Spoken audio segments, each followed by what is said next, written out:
Hey you guys, what's up? How you doing? All right, happy Tuesday. Okay. This is per request. I was asked to do a video on whether or not narcissists, or I guess what they feel, or do they experience a dark night of the soul? At least that's how I took it. Like, do they even experience a dark night of the soul?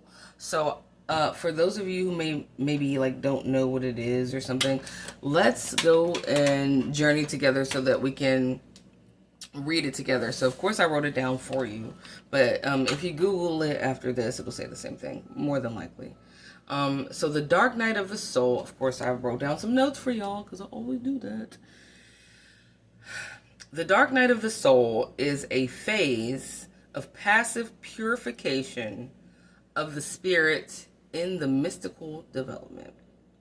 And this is a quote and a belief by Spanish mystic and poet by the name of Saint John of the Cross. Not to be confused with, John from the Bible. Okay. All right. So, in having read that, I think if I go by the meaning of this, everybody at some point will experience a dark night of the soul, right? Again, in my opinion, it's the breaking down of one's ego. It's also the breaking down of one's beliefs, not like religious beliefs, so to speak, or anything like that. I'm talking about life, breaking down of one's perception and perspective on life via, in my case, catastrophic events. So let me give you some examples. Let's say your mother dies, or your child dies, or you lose a six-figure income job with no backup plan, or you've been in a insanely long marriage and this person cheats on you and walks out, or you get the point, right? So something that shakes your world up, right? But it shakes not just your world up, it shakes it up. It has to be heavy enough to shake it up, like spiritually, right? To the point where that thing happening to you, right, forcibly changes your perspective on life in general, permanently. Like, there's no going backwards from that. There's no backtracking and going, but there's still hope for no. That thing happening to you alters your reality and then forms a new reality. But the way that it happens to you is so intense that it's like going through a dark tunnel with, even if you had a flashlight and flash it all the way to the end of the tunnel, there is no end. You don't see an end. You can't even see one foot in front of the other, really, right? And you have no idea how things are going to pan out. I mean, you can say that's how life goes in and of itself, but not like that all the time. Everything that happens to you is not going to hit you like that does, though. We can say, like, going through this last relationship, this marriage with the narc, right? That discard triggered what one could call a dark night of the soul for me, where my belief in love and all that stuff didn't like dissipate. It didn't like just completely go away. It just changed. It changed my perception and perspective of other people, right? It changed knowing that someone could do something to you that sinister, knowing that it is actually real. It's not just on the Travel Channel where you're watching I Survived, or the TV show Stalked, or the First 48, or these other things, you know what I'm saying? Having it actually happen to me permanently altered, like, the way I look at other human beings. Okay? I will never be able to see other human beings the way I saw them before I met him. Okay? That's not a bad thing, actually. It's a good thing in a sense where I'm more hypersensitive to where I actually have set up boundaries. I'm more aware of my surroundings. I'm more aware of people. I can sense when there's some shit and trash instantly, right? Where before I was more like naive, a little more green as they call it or whatever. Okay? So in that case, I went through a dark night of the soul. It was a lonely journey. It was depressing to a degree that had I let it fully come in, you know what I'm saying? It could easily make you kill yourself. I mean, you know what I'm saying? For lack of a more sensitive way of saying it. Family and friends don't understand you if you even have supportive family or friends. In my case, I didn't. You know what I'm saying? Not really, no. So, I would say that is something that happens to most people. Hopefully not as brutally in that degree as going through my particular thing, but I mean, everybody has their version of what sends them like over the edge. You know what I'm saying? And it's who you come out as on the other side without having been able to see your way or your steps in front of you that makes it all the more like valuable in the end. But it's one of those things that some people don't make it out of. Okay? Now, do narcissists go through this? I'm gonna say my own. It's always my opinion. I can't really speak for anybody else. But to me only, I personally think and feel like narcissists go through a dark night of the soul, but repetitively. Now, how can you go through like a dark night of the soul repetitively? Shouldn't it just be like one good ass time, and then your eyes are permanently open to like, you know, the reality of like the world and what's going on around you? Yeah, it should be like one time. However, not for narcissists. Why? Because narcissists have an enlarged, for lack of even a better word, they have an engorged ego, right? So whenever you leave or they leave you or whenever a discard of some sort happens, whenever they lose someone valuable to them, right? That triggers events that would be considered a dark night of the soul, right? You should, if you lost your wife and kids or your husband and children or your house and your job and your marriage and whatever else it is, right? Your business or whatever, your pet, whatever it is, right? You should care about that shit. But narcissists don't, because their ego's inflated.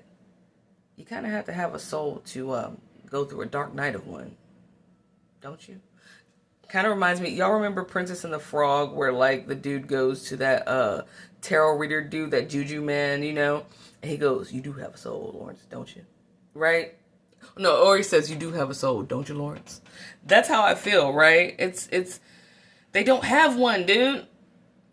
And for all my fellow Christians out there that go, everyone has a soul. Yeah, but if you pledge your soul's allegiance to the devil, then no, baby, you're not really in there, are you? So narcissists go through dark night of the soul on purpose without even knowing it, over and over and over and over and over again. And who has to learn the same lesson over and over and over again? A fucking clown. Someone that does not, you know, heed to the first warning.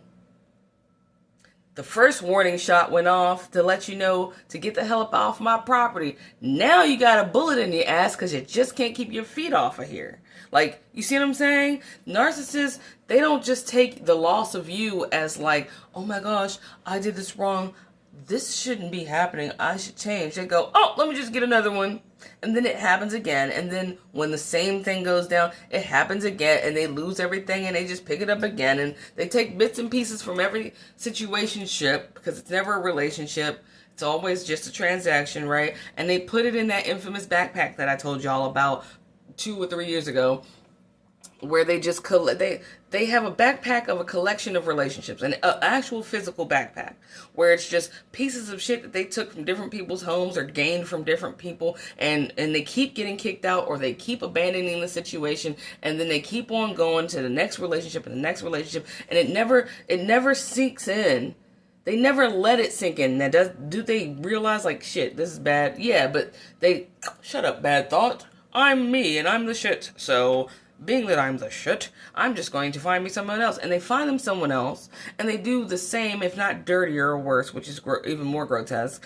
And they go through the same dark night of the soul style, like, loss of their home, their family, a lot of their belongings, sometimes children, their marriages, maybe not a business, but the use of other people's money, if they didn't have any money, right? Food, a place to stay, all that. And it never changes them. They refuse to change. So do they go through a dark night of the soul? Yes, but it's on repeat. It's like watching your house burn down because you lit a fucking cigarette and forgot about it. So it's your fault it's burning down, right? And then being like, oh, all my cool stuff's in there, and then running right back into that shit and burning up alive. That's their relationship with their own toxicity. Okay? Narcissists have, they do have relationships that they don't leave. And I'll tell you which relationship they don't leave. A narcissist will never leave their relationship with their own toxicity. Okay? That toxicity is always going to be a burning building that they run right back into. How are they still in this situation? Or they ran back to their toxic ex, or they did because they are addicted to their own toxicity. They are in a consistent loop, a continuous loop of the dark night of the soul because of their own doings and their unwillingness to change and their engorged and inflated toxic ass gluttonous ego. Okay? So do they go through it? Yeah. But does it change them? Absolutely not. Now, this is a slightly long video, but I'm trying to show it in it real quick.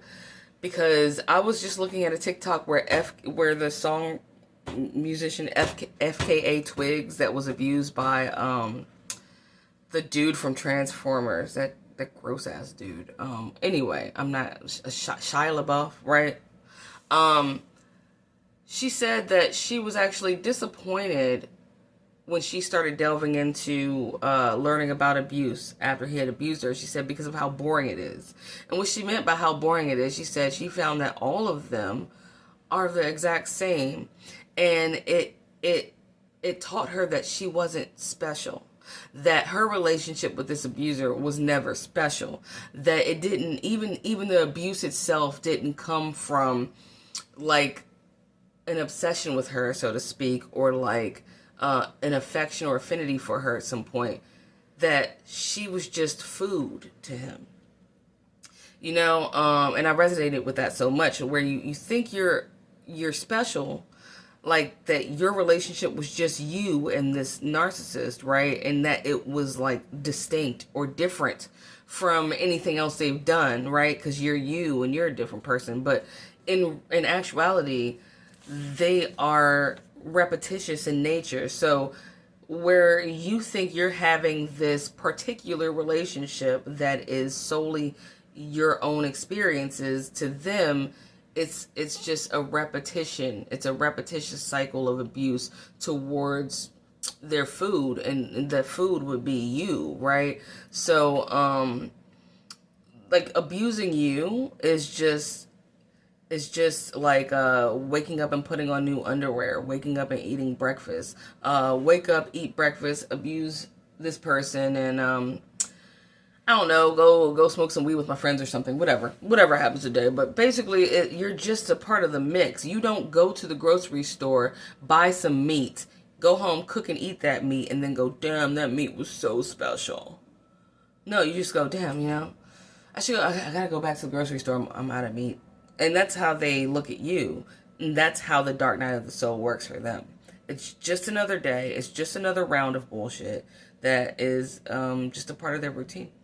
Anyway, I hope this helps. And I love y'all. And Halloween's coming up. And I hope if you do celebrate it, I hope you have a lot of fun. I know I will. All right. Bye. And stay safe out there.